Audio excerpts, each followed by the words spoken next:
شازیہ سیال، جی ہاں وہی شازیہ سیال جس نے پنجاب بورڈ میں امتیازی نمبروں سے پاس ہو کر نہ صرف اپنے گھر والوں کا بلکہ پورے گاؤں کا نام روشن کیا تھا۔ پاکستان کے شہر جھنگ سے تعلق رکھنے والی 5 بھائیوں کی اکلوتی بہن شازیہ سیال، چونکہ خالہ بطول کی بیوہ ہونے کے ناطے شازیہ کے باپ سے دوسری شادی تھی، اس لیے سوتیلے بھائی کہنے کو تو بہن پر جان نچھاور کرتے لیکن دل سے اس کو کبھی اپنی بہن نہ مانتے۔ شازیہ کے باپ نے گاؤں کا نمبردار ہونے کی حیثیت سے اپنی جائیداد کا بیشتر حصہ شازیہ اور اس کی ماں کے نام لگا رکھا تھا۔ شاید یہی وجہ تھی جو اس کے بھائیوں کے دلوں میں شازیہ کے خلاف عداوت کے جذبات پنپ رہے تھے۔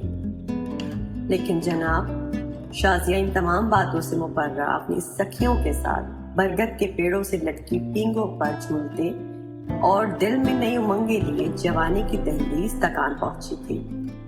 والدین کو FSC کے امتحانات کے بعد شازیہ کی شادی کی فکر لاحق ہوئی تو انہوں نے رشتہ داروں میں یہ بات چلانی شروع کی اور مناسب سا لڑکا دیکھ کر منگنی کی رسم ادا کر دی گئی۔ تقریباً 2 ہی ماہ گزرے ہوں گے کہ لڑکے کا چال چلن مشکوک پا کر والدین نے بات ہی ختم کر دی۔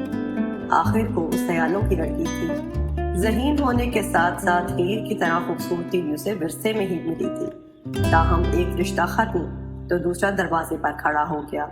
اس بار والدین نے بھی خوب چھان بین کے بعد شادی کی تاریخ پکی کر دی۔ شازیہ کا خواب تھا کہ وہ شادی سے پہلے پورا لاہور شہر گھومے۔ سو باپ نے ماں بیٹی دونوں کے لیے لاہور میں مقیم رشتہ داروں کے گھر رکنے کا انتظام کروا دیا۔ سنا تھا لڑکا بھی اس بار شازیہ کی ٹکر کا ہے، خوب قابل اور گبرو جوان۔ گاؤں واپس جا کر شازیہ کی ماں نے شادی کی تیاریوں میں زمین آسمان ایک کر دیا۔ روزانہ گاؤں کی عورتیں اکٹھی ہو کر خوب گانا بجانا کرتی اور آخرکار وہ وقت آ ہی گیا جس کا سب کو بے صبری سے انتظار تھا۔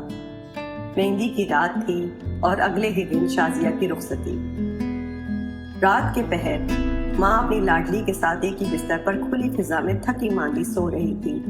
اچانک سے شازیہ کے کھنکھارنے پر ماں کو لگا کہ وہ اٹھ کر بیٹی کو پانی لا دے، کل کو سسرال میں نہ جانے کون اس کے ناز نخرے اٹھائے گا۔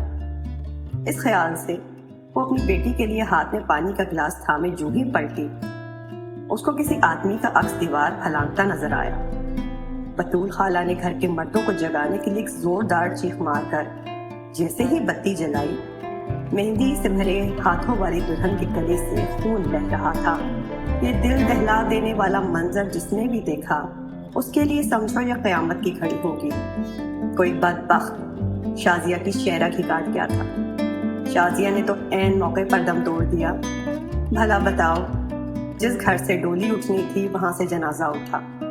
کچھ لوگ کہتے ہیں کہ شازیہ کے پہلے منگیتر نے اس کو مروا دیا اور کچھ کا خیال ہے کہ اس کے بھائیوں کا کام ہے، لیکن سنا ہے کہ اس کی ماں آج بھی پاگل ہو کر پورے گاؤں میں اپنی بیٹی کی شادی کے صدقے دیتی پھرتی ہے۔